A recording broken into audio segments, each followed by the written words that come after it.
Alors quand Lang va être engagé par la Fox, il est dans une situation épouvantable. Son dernier film américain, You and Me, a été un désastre. Désastre financier, désastre critique. Et le désastre du film, donc, est porté complètement à son crédit. Il n'a plus de contrat avec un studio. Il est donc là en Amérique, seul, et il va trouver un agent, Sam Jaffe, un homme très intelligent, très fin, très fort, qu'on connaît, qui a joué dans certains films. Et Sam Jaffe va avoir un contact vraiment bien avec Lang et va voir l'autre facette de Lang. Pas le Lang tyrannique, violent, despotique qui officie souvent sur les plateaux, mais le Lang cultivé, connaisseur en art, en musique, et va l'apprécier. Il va apprécier Lang et il va organiser une rencontre avec Kenneth McGowan.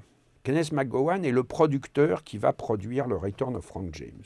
On sait que la Fox prépare ce film, on sait que Henry King ne veut pas réaliser cette suite, donc on cherche un metteur en scène.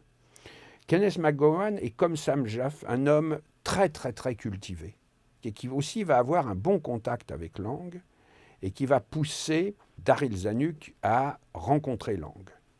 Et, anecdote assez amusante, Sam Jaffe insiste pour que, lors de cette rencontre, Lang ne mette pas de monocle. Parce que la présence de ce monocle lui donne un air nazi, ce que lui rappellent sans arrêt les gens. Et Lang, obstinément, refuse de suivre leurs conseils. Mais là, il va le suivre. Il rencontre Zanuck et, à la surprise générale, tout se passe bien.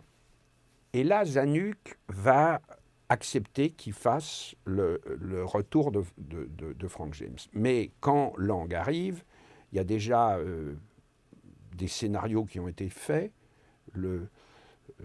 La dernière version va être préparée et Lang, comme sur Western Union, va donner très peu d'idées, va changer quelques répliques, mais on ne peut pas dire qu'à aucun moment qu'il s'est investi dans le scénario. Le film est déjà un peu déjà sur ses rails. Le scénariste n'est pas un scénariste extraordinaire. Sam Hellman, c'est quelqu'un qui est qui a écrit beaucoup de films. Son principal titre de gloire, c'est d'avoir fait Little Miss Marker avec Shirley Temple. Je crois que l'obsession de Lang, ça va être de changer quelques répliques argotiques. Il est obsédé par l'argot. Mais il ne va y avoir aucune modification de principe. Les modifications vont venir de Zanuck lui-même, et notamment l'une des principales modifications qui va altérer le scénario bien avant le tournage, c'est dans toute la partie sentimentale du film. Le scénario consacrait plusieurs scènes à une histoire d'amour qui s'ébauchait entre le personnage que joue Gene Tierney dans son premier rôle, je crois. C'est son premier rôle au cinéma. Ça, c'est apporté au crédit du film, de nous introduire Gene Tierney, même si c'est une idée de Zanuck, une idée qui ne plaisait pas à Lang, qu'il a acceptée à contre-cœur.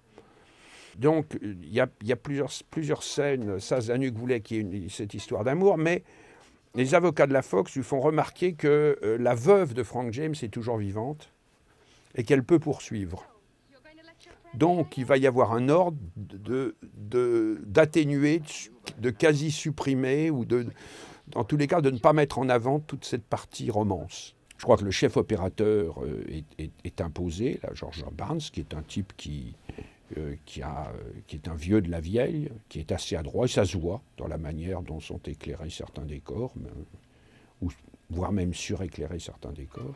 Mais le Technicolor est quand même une belle chose. Et on le disait criard, et le film n'est pas du tout criard, et on est frappé par la tonalité pastel de certaines... par exemple, c'est vrai qu'Alberto Cavalcanti avait été très marqué par le traitement des couleurs dans ce film, et notamment les robes de Gene Tierney, dont il trouvait qu'elles étaient toutes intéressantes et qu'elles avaient toutes une fonction dramatique. Et que chaque fois, la couleur était en rapport avec le sentiment.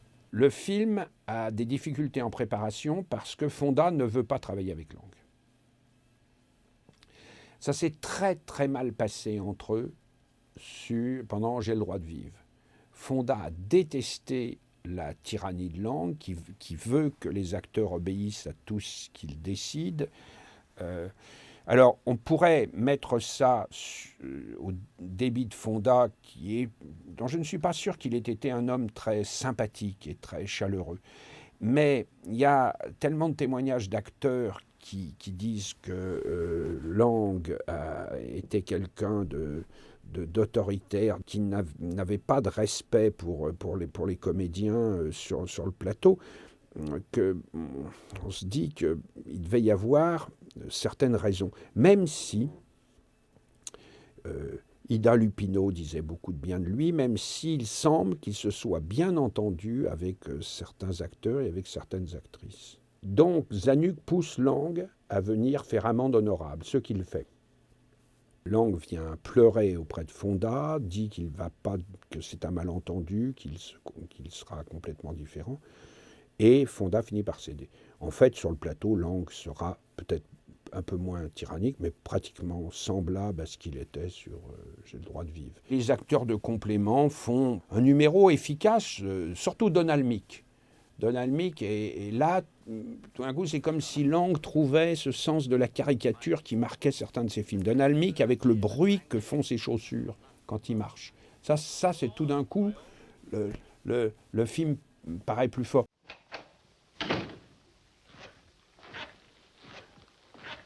Alors Gene Tierney est choisi donc par Zanuck. Lang n'est pas particulièrement satisfait et va à peine lui parler pendant le film. Et quand il lui parle, c'est pour l'insulter. Il y a un moment, ce qui est resté célèbre, où il lui dit « You bitch », hein, une garce, pourquoi est-ce que tu te crois obligé de garder la bouche ouverte quand tu écoutes une fois que tu as parlé? Ferme ta bouche. Alors, Lang pouvait être très abrupte comme ça, comme Curtis, souvent parce que certaines personnes mettaient ça sur le fait qu'ils ne soient pas nés aux États-Unis, que leur connaissance de l'anglais n'était pas totale. Mais je crois que, en l'occurrence, Lang voulait vraiment dire ce qu'il a dit. Et Gene Tierney écrit dans son autobiographie bizarrement, au lieu de blâmer Lang, elle dit « mais ce conseil a été utile ». Parce qu'en effet, par peur, par inexpérience, je gardais la bouche ouverte, ce qui n'était pas très joli. Elle dit que seul quelqu'un comme Marilyn Monroe pouvait le faire, mais que moi, ça ne m'allait pas du tout. Et que du coup, j'ai arrêté de le faire et c'était mieux. Donc elle crédite Lang pour ça. Il y a quand même des qualités dans le film, réelles. Il y a la couleur, les couleurs qui sont vraiment très, très agréables, très, très jolies, avec des choix esthétiques intéressants, des principes de photo intéressants, même si étrangement, toute la partie nocturne chère à Lang dans tous ses autres films et qui va donner une force si grande à ces films noirs, toute cette partie nocturne est à peine traitée et que de nombreux moments paraissent suréclairés. Mais quand même, les couleurs témoignent d'une délicatesse et d'un travail artisanal qui est tout à fait réussi. Les extérieurs sont également, l'extérieur d'une partie du film sont également marqués vraiment d'une pierre blanche, parce que tous ces plans de montagne, je crois que c'est tourné dans la Sierra Nevada, donnent brusquement à un affrontement, à une poursuite, à une revanche, donne une sorte de violence, de dépouillement qui fait défaut au reste de l'œuvre. Là, il y a ces rochers, ces rochers qui se détachent sur ces cimes enneigées, ces pentes très, très, très abruptes, tout cela aiguise les plans. Alors, il y a d'autres choses qui me gênent dans le film. Je trouve que le traitement du personnage de Pinky est très oncle-thomiste. Il y a une forme de condescendance qui est gênante de la part de quelqu'un qui fuit un pays, qui a abandonné un pays où sévissait le racisme, où sévissait la haine antisémite. Je trouve désagréable, moi, la manière dont, même si on essaye de montrer que le personnage de Fonda veut sauver Pinky, donc que c'est un personnage qui doit être positif, la façon dont il joue, dont il est filmé, sacrifie à beaucoup des poncifs de l'époque. Poncifs dont s'exonèrent des films à la même. Il y a un petit film à la MGM qui s'appelle Tell No Tales où les Noirs jouent sans aucun de ces maniérismes. Voire même dans le bizarre Moon Over Harlem d'Edgar Ulmer, il y a tout un groupe d'acteurs noirs qui se comportent, je sais pas, avec beaucoup plus de dignité et sans aucun des tics dont on affuble les personnages. On a l'impression des Noirs qui font une sorte de soupape comique et qu'on mettait dans les Charlie Chan, où ils jouaient les domestiques, les garçons ou les maîtres d'hôtel dans les wagons-lits. Me gênent aussi les discours terriblement pro-sudistes de Henry Hull, qui prône une justice expéditive, une justice qui n'a aucun rapport avec la loi, une justice qu'on doit rendre soi-même, la justice des vigilantes. Oui, on doit abattre les gens et on ne doit pas être poursuivi pour les avoir abattus parce qu'on avait raison de les abattre. Oui, moi ça me gêne venant d'un metteur en scène qui fuit l'Allemagne et où il y a certains des propos d'Henry Hull qui pourraient être repris dans un film allemand, pro-nazi. Alors ça s'explique, hein, tous ces faiblesses et ces manques s'explique par la position aussi de Lang, par la manière dont il a fait le film, parce que plus tard, dans ce qui va tourner pour la Fox, il va quand même réussir un chef-d'œuvre comme Chasse à l'homme, Manhunt, où, alors là, on ne retrouve aucune de ses faiblesses. Mais je crois qu'il faut accepter le film pour ce qu'il est, c'est-à-dire une manière de Lang de réentrer dans l'industrie du cinéma et de se plier pour une fois.